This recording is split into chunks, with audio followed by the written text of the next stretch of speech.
Today, we're concluding our series Next Level by talking about the intentional practice of accountability. I'll just say it up front.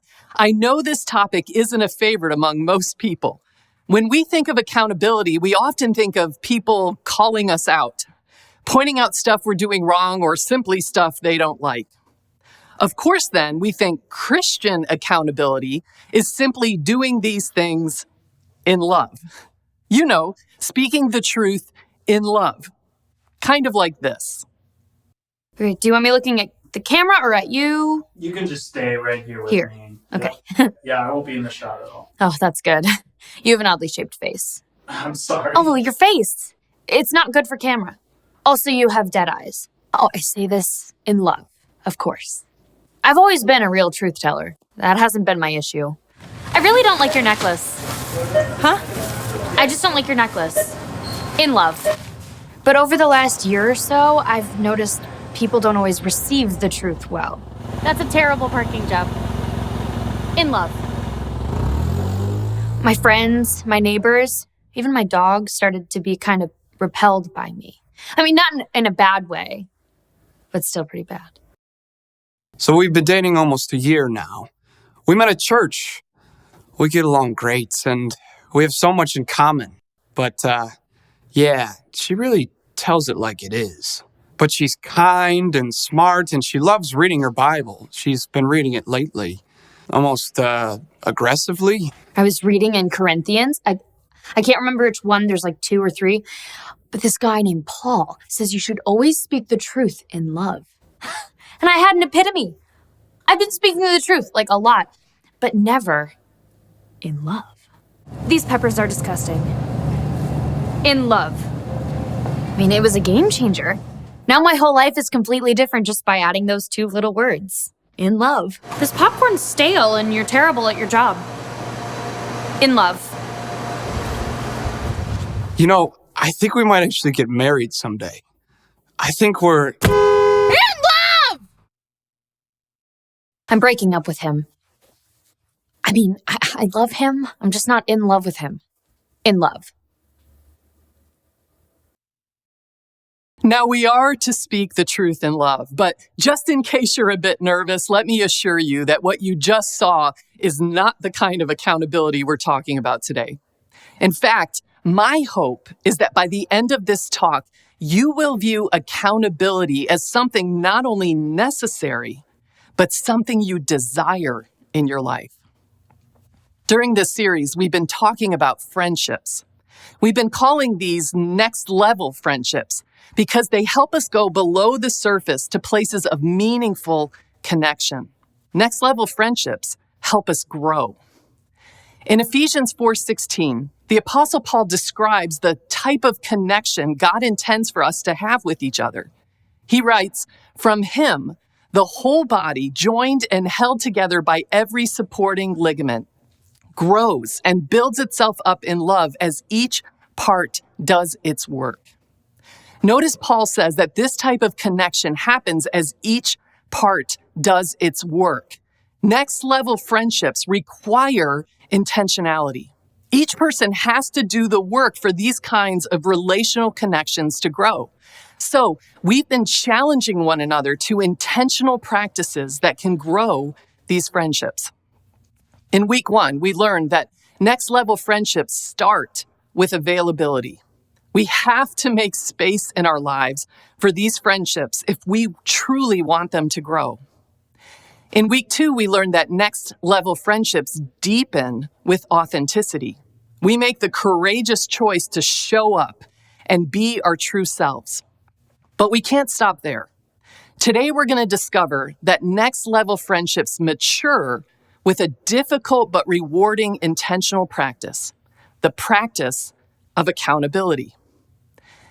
Now, accountability is not about attacking every little thing that you don't like about someone. It's not saying, "Oh, I hate when Tammy wears that shirt, so I'm going to hold her accountable to never wear it again."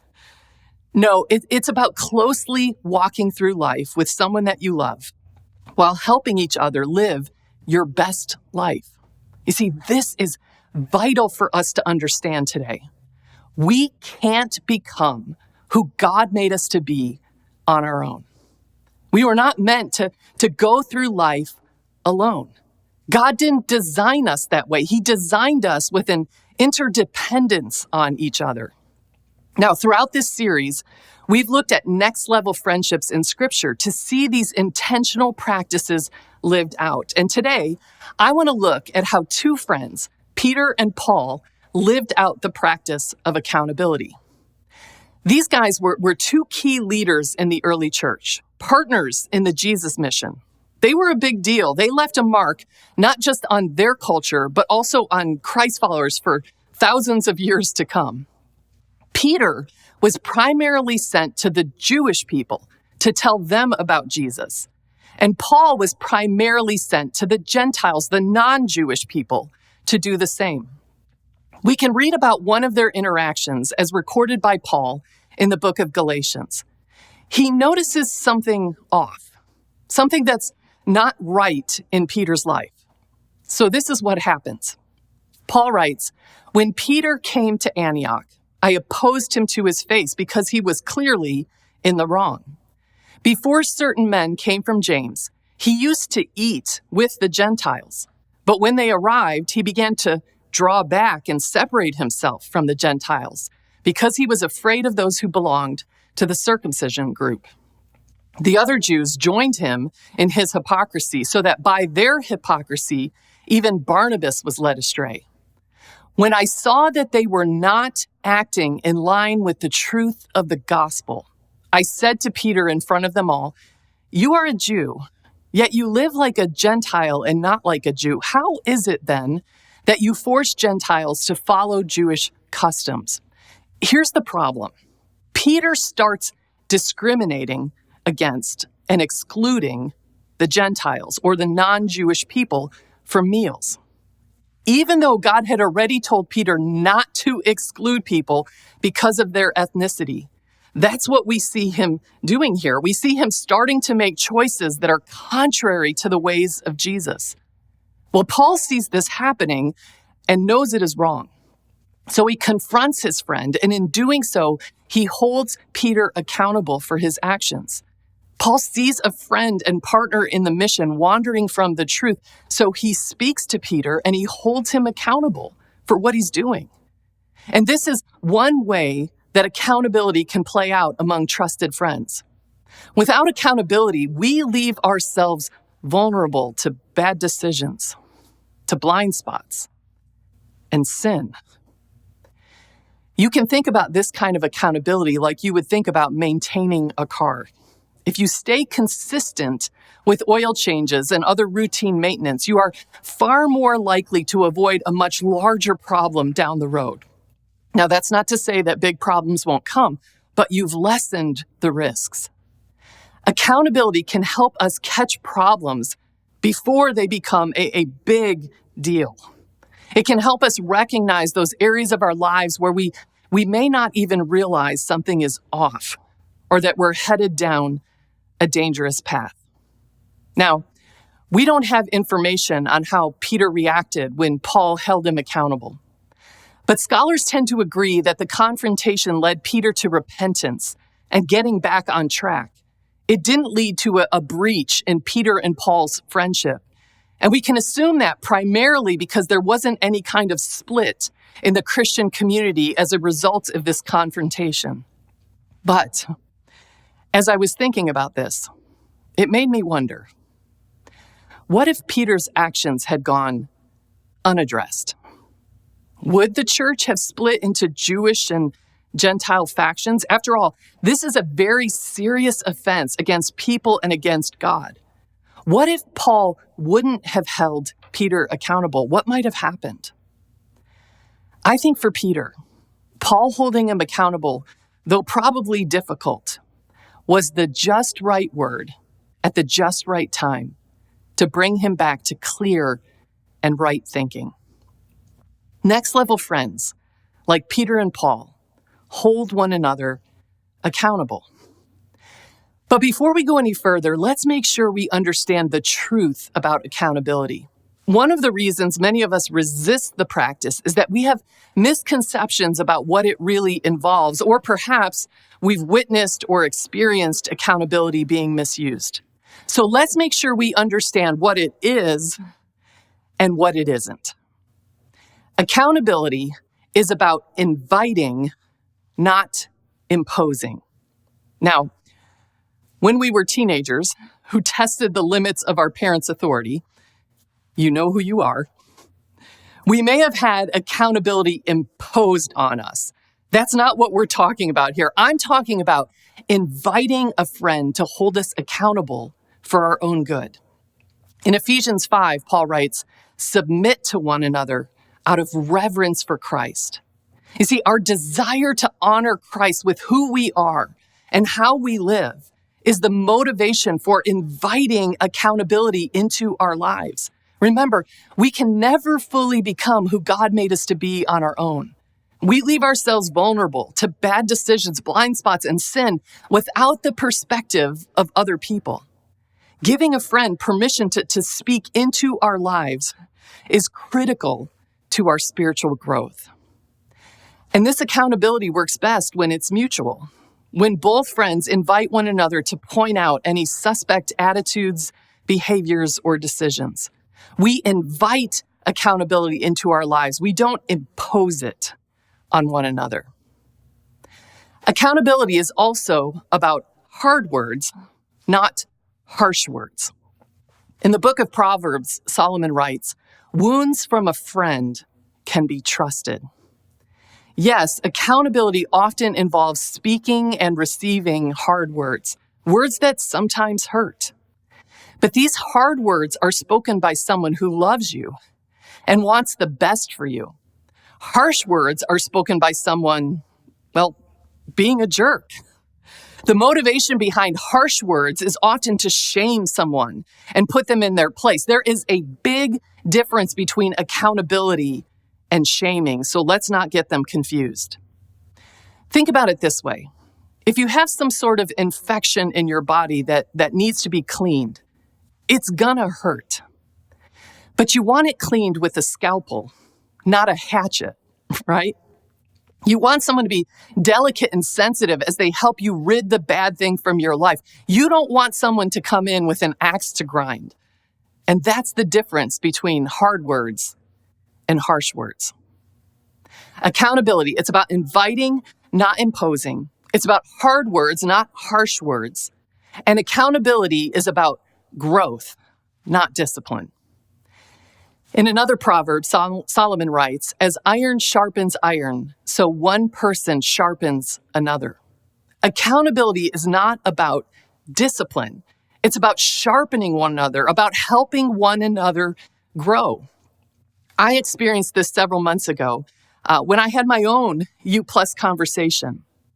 I asked Eric Bramlett, a good friend and someone I've worked closely with for years, to facilitate my conversation. And the whole purpose of these conversations is spiritual growth. When I did the pre-work, it gave me an opportunity to step back from the daily grind of life and ask God to show me what next steps, unique to me, that he was leading me to take. And then it was in the conversation with Eric that these next steps became clear.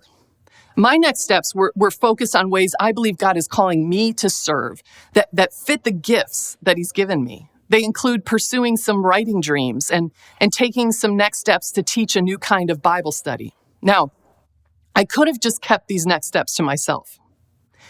But there is a different level of accountability that comes when you talk through them with another person. If you want to know whether you are really serious about growing and taking next steps in your relationship with God, the church, and the world, ask for accountability. Have a U+ conversation and ask someone to hold you accountable to your next steps. In fact, accountability might be the most underutilized spiritual growth practice. Accountability, it's not about discipline. It's about sharpening one another, about helping one another grow. Yet, despite all the good accountability can bring, many of us still resist it. And why do you think that is? Perhaps one reason is our culture is built on the ideas of self-reliance and do-it-yourself grit.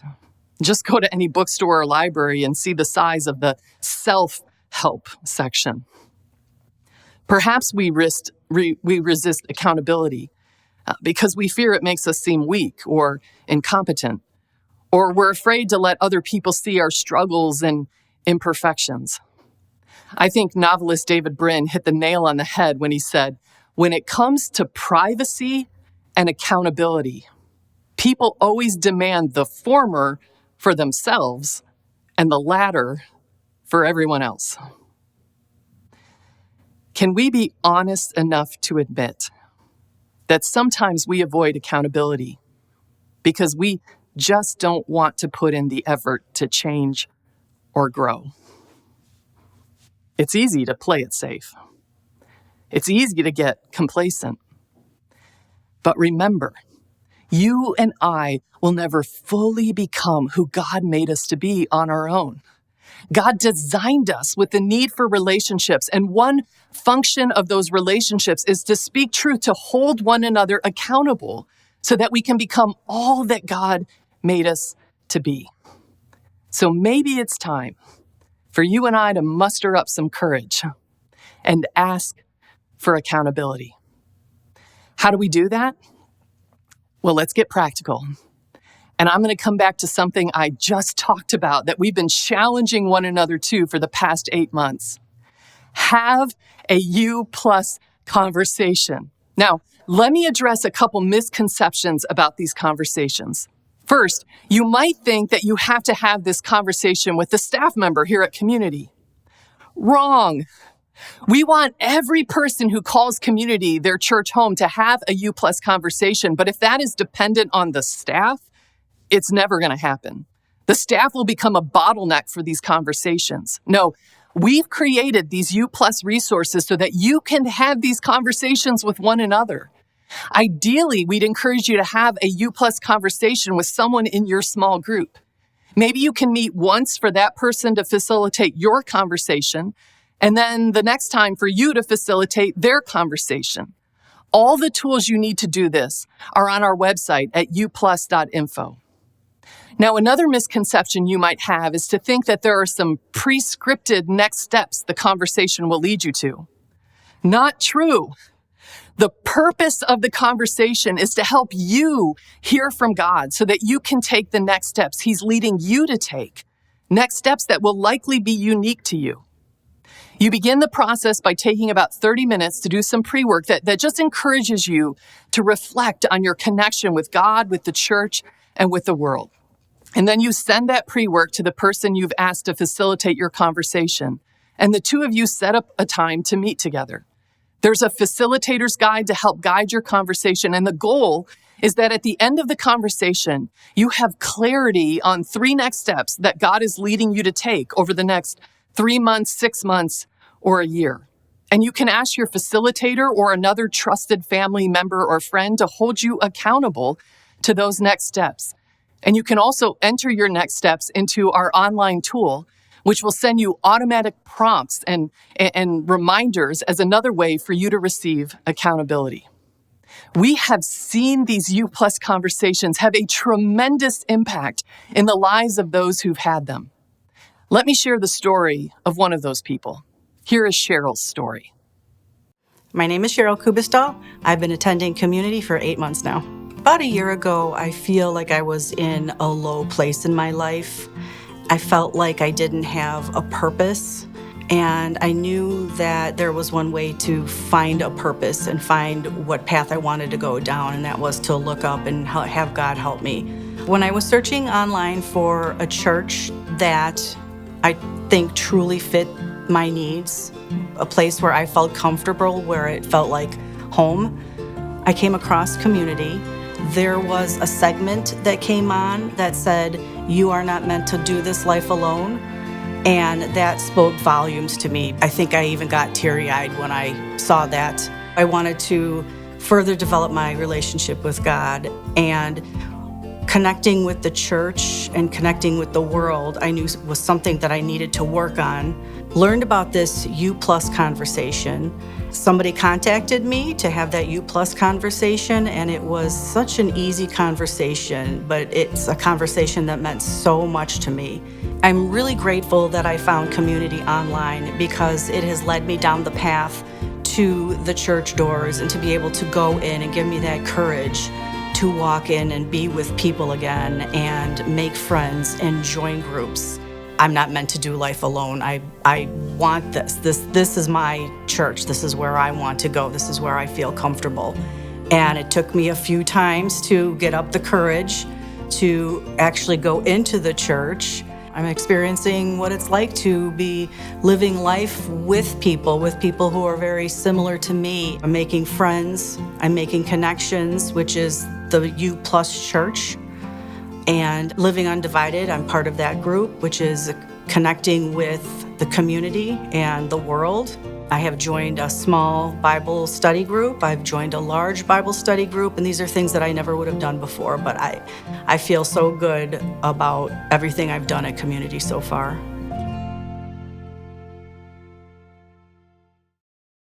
If you want to know whether you are really serious about growing and taking next steps in your relationship with God, the church, and the world, ask for accountability.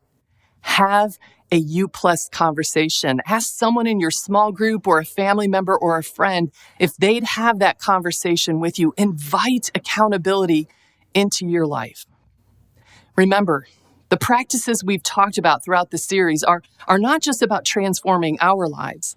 They will also transform our friendships. This whole series has been about growing next level friendships, the kind of friendships God designed us for, the kind of friendships that we long for. Next level friendships, they start with availability.